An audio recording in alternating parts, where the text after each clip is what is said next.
Eu diria no primeiro momento que não há que se falar, acho que em avanços ou retrocessos, em especial retrocessos, tá?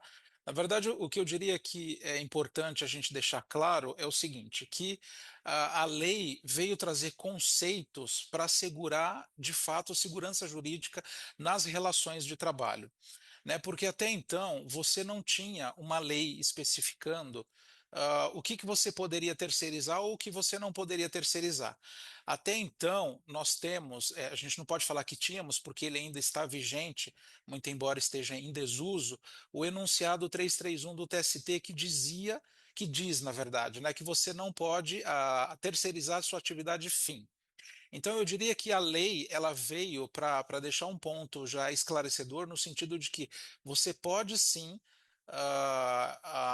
terceirizar a sua atividade fim, não tem mais essa distinção entre atividade fim e atividade meio, e também para deixar claro qual que vai ser a responsabilidade de quem fizer a contratação, né, do serviço terceirizado, que é a responsabilidade subsidiária. Então, na verdade, eu diria assim, que a lei veio para trazer dois pontos: a questão da possibilidade de terceirização de atividade fim e da questão da responsabilidade subsidiária, porque os direitos dos trabalhadores, os direitos vão continuar sendo assegurados, né? Até porque o empregado, a empresa terceirizada, ela vai contratar empregados próprios.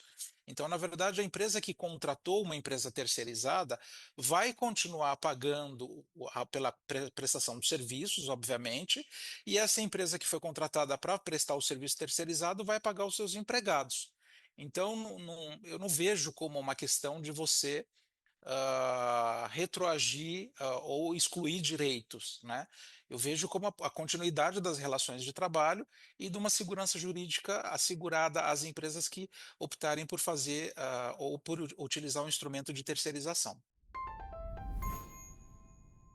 Eu acho que uma coisa que a gente precisa deixar claro é o seguinte: eu acho que está faltando um esclarecimento do próprio STF em relação à pejotização, né? Porque o que a gente tem, na verdade, é o seguinte: é uma confusão entre a terceirização, que está prevista na lei, e a questão da pejotização.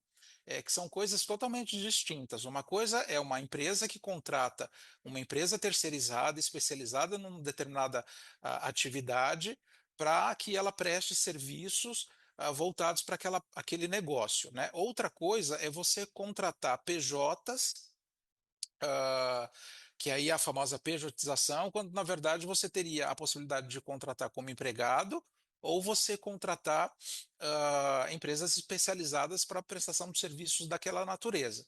Então, assim, quando a gente vê essa questão do STF decidindo que é possível você terceirizar, incluindo aí, acho que por uma questão eu diria que equivocada, a questão da pejotização, você se depara com essa situação quando a gente vê decisões da Justiça do Trabalho reconhecendo que a pejotização, de fato, não é uma questão legal, né? Porque você aí acaba infringindo direitos dos trabalhadores. Então, eu acho que, na verdade, o que precisa ficar claro é essa distinção entre a terceirização e o que a gente chama no direito de pejotização.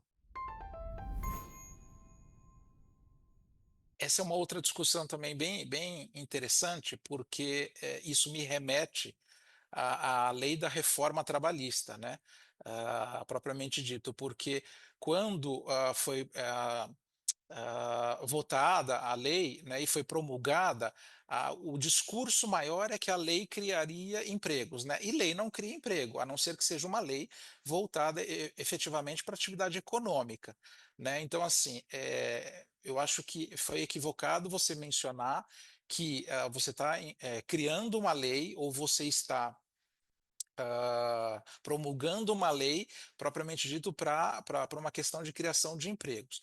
Eu diria que, na verdade, a própria lei ela traz uma modificação nas relações de trabalho, né? Então, quando você tem a possibilidade de terceirizar com segurança jurídica, porque a sua atividade principal, quer dizer, a sua responsabilidade numa relação dessa vai ser subsidiária, e você também tem a possibilidade de terceirizar sem ter sido questionado juridicamente essa sua situação, então as relações de trabalho são alteradas e, por consequência, os direitos vão continuar sendo assegurados. Obviamente que se você tem uma empresa que tem uma determinada atividade e essa atividade ah, ela tem um determinado sindicato que prevê direitos para aquela categoria, quando você opta em fazer a terceirização, a terceirização, a empresa que for contratada, ela vai seguir o sindicato que